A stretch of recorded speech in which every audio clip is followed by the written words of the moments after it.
Hello, I'm here today to show you a really cool technique that my son and I discovered this morning. He's been doing some leather work, both my sons have been, and so he's made this keychain out of leather. It's fairly thick leather, and I said, hey, can I try and see if I can do something with that? And so he gave me a scrap and I tried it and it's awesome.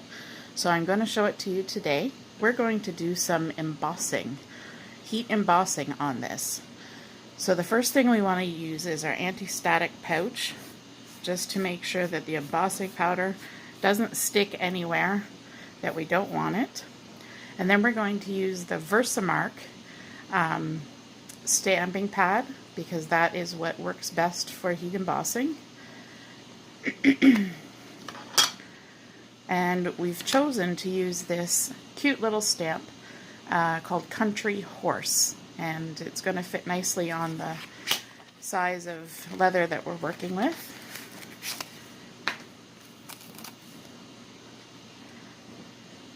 So you just peel that off the backing sheet, attach it to your stamp pad, and because it's new, I'm going to season the stamp, just rubbing it on the back of my hand so that it will pick up ink in a very uniform way. The embossing powder we're going to be using is Princess Gold embossing powder, which is available also on the website. It's a Ranger product that Close to My Heart sells. So we'll get that ready as well. Okay. So we're going to ink up our stamp. Make sure we have good coverage.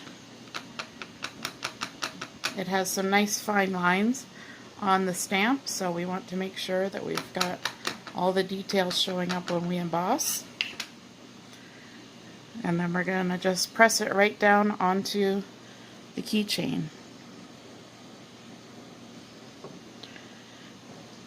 You want to make sure you get good coverage. You press evenly so the whole image gets transferred.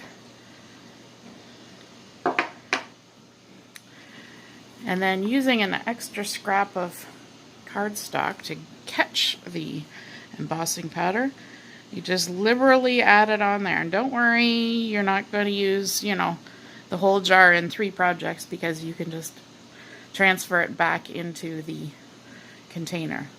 So get it on there, give a little tap, let it fall off. You can even flick it from the back side to remove any excess embossing powder where you don't want it. If you notice, see how I didn't use the static pad right up at the top? If you notice stray bits, you can either use a dry paintbrush or whatever to just get rid of any stray bits that you don't want, and then we're ready for embossing. So we'll dump that back in the container later. Grab our heat tool, and because we don't want to get our fingers too hot, we're also going to use a fancy pair of kitchen tongs to hold the keychain with.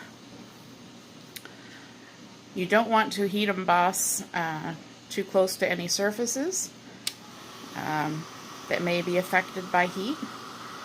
And one thing that we've discovered when doing the trial run of this is that when you're heat embossing on paper, the process goes fairly quickly. Like, I would be pretty much done the embossing by now, but because the leather is so thick, it takes a little bit longer for the process to happen.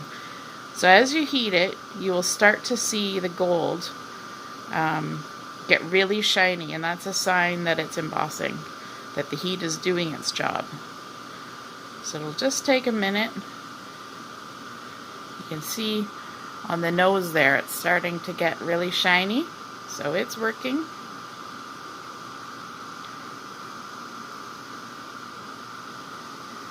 Just work your way around. You can change the position of how you're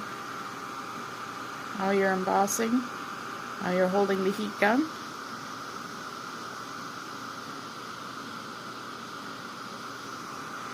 And you can see as you're watching it, it's starting to really show up much better than it did when it was first applied.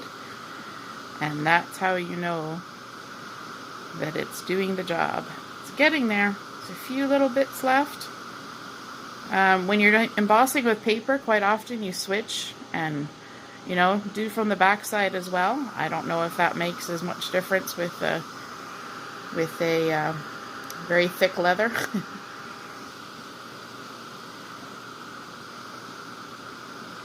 So you just keep going until it's all embossed, and once you're to that point, you're done. You're gonna let it sit because the leather is very hot at the moment, and it's going to need to cool.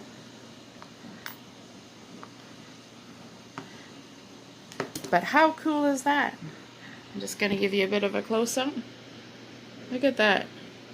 Heat embossing on a leather keychain. For any of the products that you've seen here, please go to my website, lifeisart.closetomyheart.ca. Thanks for watching. Have an artful day.